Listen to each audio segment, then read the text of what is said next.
Excuse me, excuse me, excuse me, excuse me, excuse me. Get out of the way. Who is this crowd? Go on.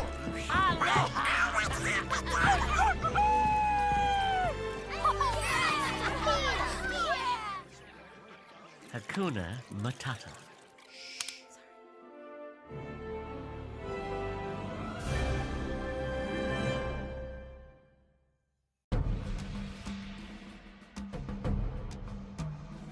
Humans, the dominant life form on Earth.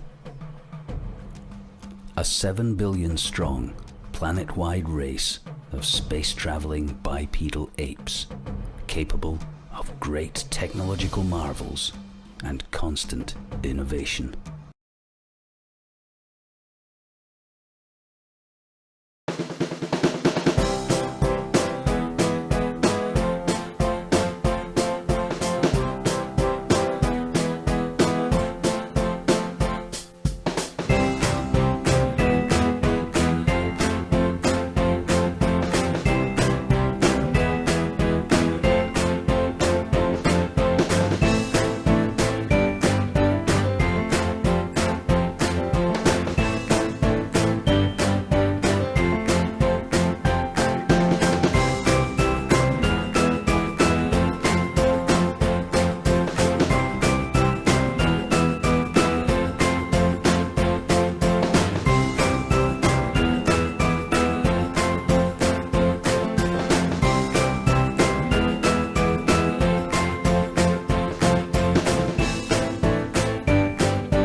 Literature is so important for families, yes, but nations as well, because that really is where we find the coming of age of any particular people.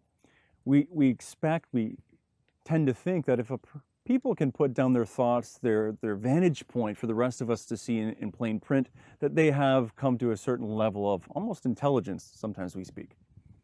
But literature is even more important than that, because for you and I, literature gives us the ability to see something that's very strange and foreign to us.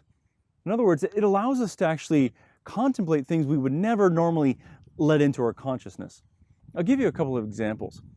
When I was little, my mother used to take us, at nighttime, we'd gather up in her bed and she'd tell us stories about the family, stories about when she was a child and that kind of thing. And really what she was giving us was, here's how I saw the world from this period in my life to this period in my life. And that's kind of cool. But we wouldn't assume for any moment that any of that was calculated, that she was staying up before that moment, trying to think how she could present it so that we get what she really wants to teach us. No, she was just sharing her life.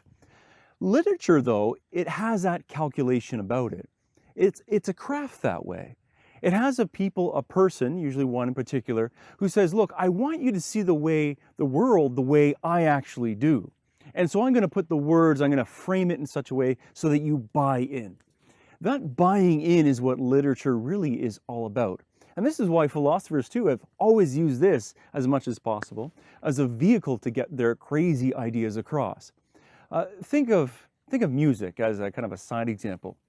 Many people love to listen to music, and very often we catch ourselves, don't we? We catch our friends singing, chanting lyrics that they would never otherwise say, bringing forth ideas that are actually foreign to their way of life, foreign to everything that they're about.